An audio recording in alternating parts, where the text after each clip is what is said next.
El presidente de Brasil, Luis Ignacio Lula da Silva, quiere acercar a Brasil, Argentina, Paraguay y Uruguay, todos estados del Mercosur, a Europa. Esta semana asumió la presidencia del Mercosur que ostentaba Argentina. Pretende evitar más retrasos. Tenemos que concluir el acuerdo del Mercosur con la Unión Europea. Ya no hay explicaciones de por qué tantos años estamos esperando un tratado entre Mercosur y la Unión Europea. La frustración se hizo evidente cuando el presidente brasileño Luis Ignacio Lula da Silva asumió la presidencia pro tempore del bloque comercial de manos de su homólogo argentino Alberto Fernández.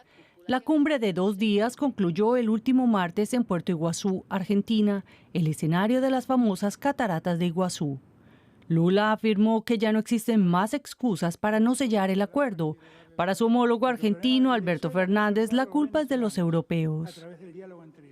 Las dificultades para avanzar han sido producto de la falta de consenso o vocación de trabajo por parte de los países europeos, no por parte de los miembros del Mercosur.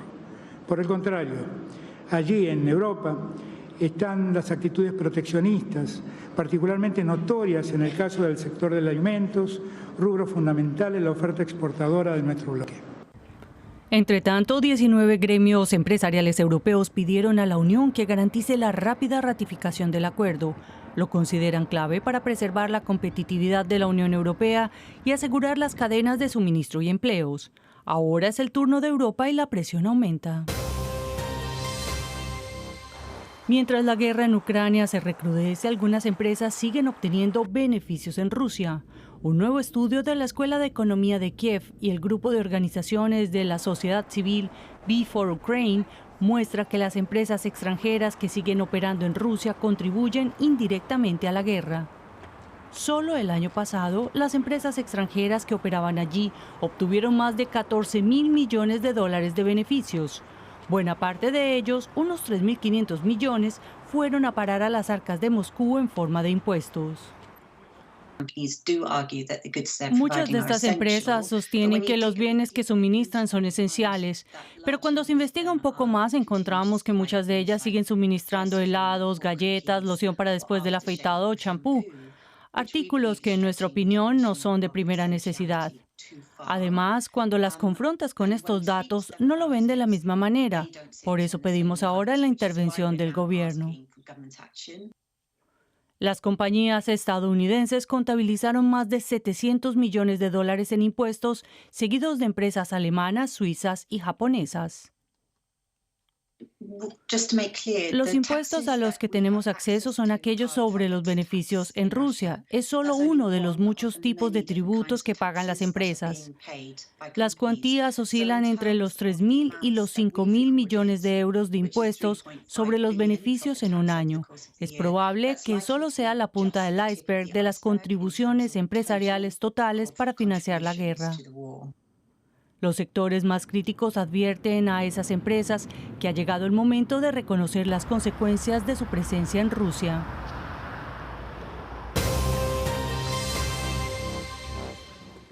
Falta personal para 200.000 puestos en el sector sanitario y la cifra va en aumento.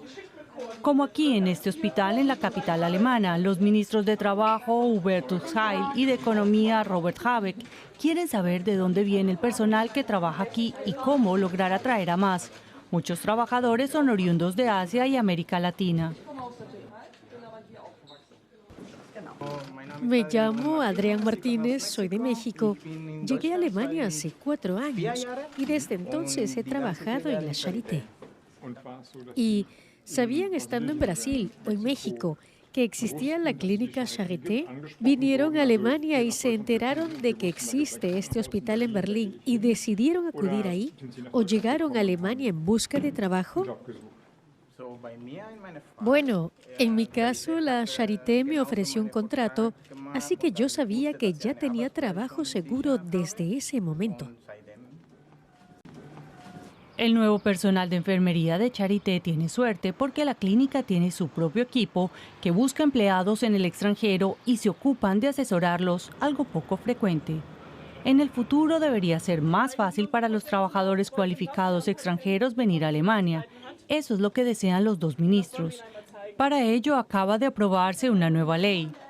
Heil y Habeck intentan averiguar cuáles son las trabas que encuentran los trabajadores foráneos, qué obstáculos deben superar. Como Lorena, también mexicana.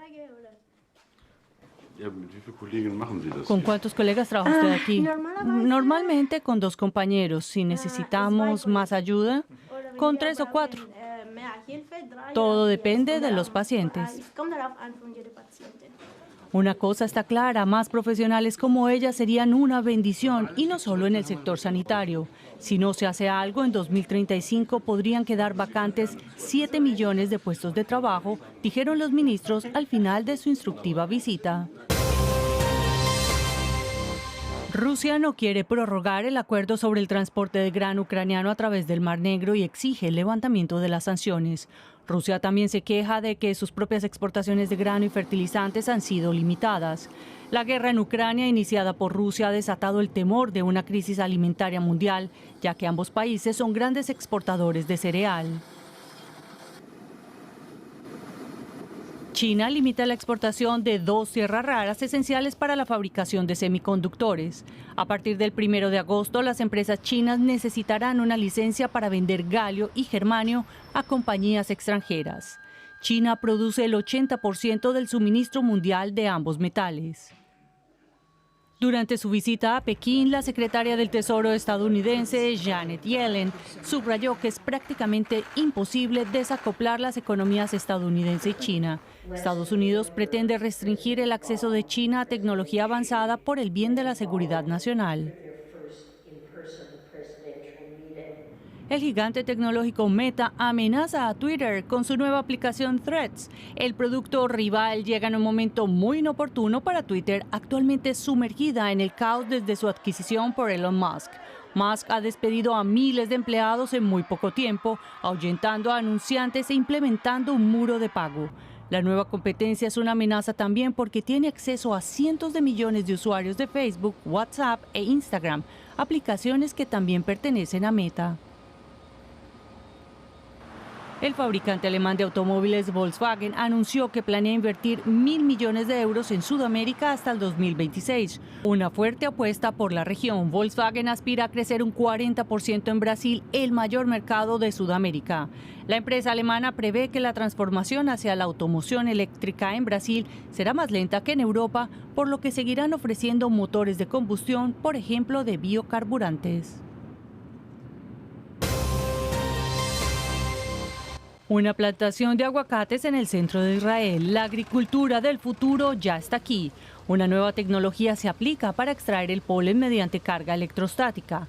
La empresa israelí de tecnología agrícola Blumex utiliza la ciencia de datos y algoritmos para predecir el momento óptimo para la polinización.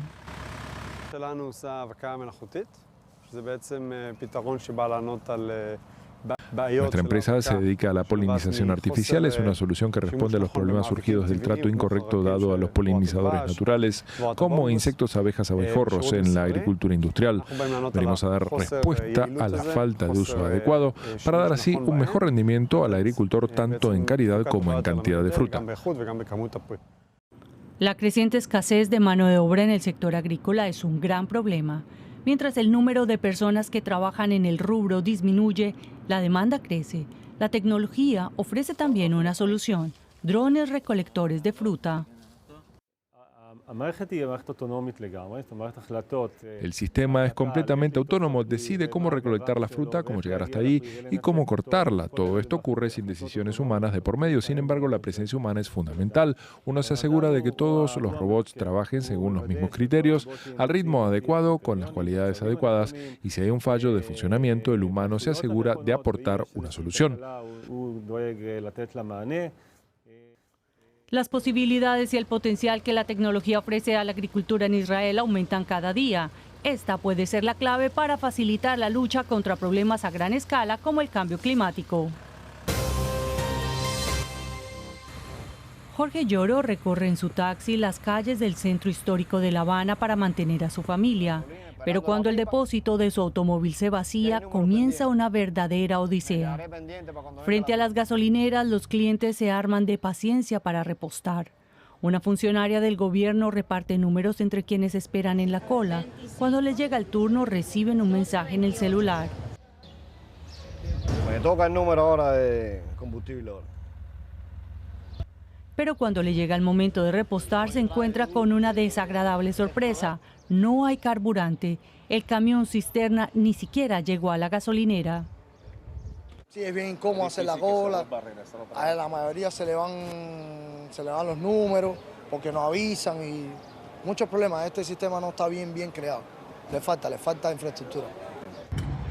Pero el problema de fondo es otro, la escasez de combustible. Cuba depende de las importaciones de petróleo para garantizar el suministro. Con Venezuela disminuyendo sus ventas de crudo a la isla, el gobierno cubano ha recurrido ahora a un socio tradicional, Rusia. Moscú suministrará 30.000 barriles de petróleo diarios, una ayuda bienvenida, pero que podría acarrear consecuencias indeseadas a mediano plazo. Una situación de apaga y fuego y Rusia llegó para amortizar esa coyuntura tan movible. Ahora, el problema es el mediano plazo, porque esas empresas no son soviéticas, donde había un crédito de gobierno, esas son empresas privadas rusas, donde van a exigir después recuperar el préstamo que te han dado. Pero para la mayoría de cubanos, lo que cuenta al menos de momento es disponer de combustible. Como Jorge Lloro, al menos por hoy pudo llenar el depósito de su taxi tras horas de larga espera. Y hasta aquí las noticias económicas de la semana.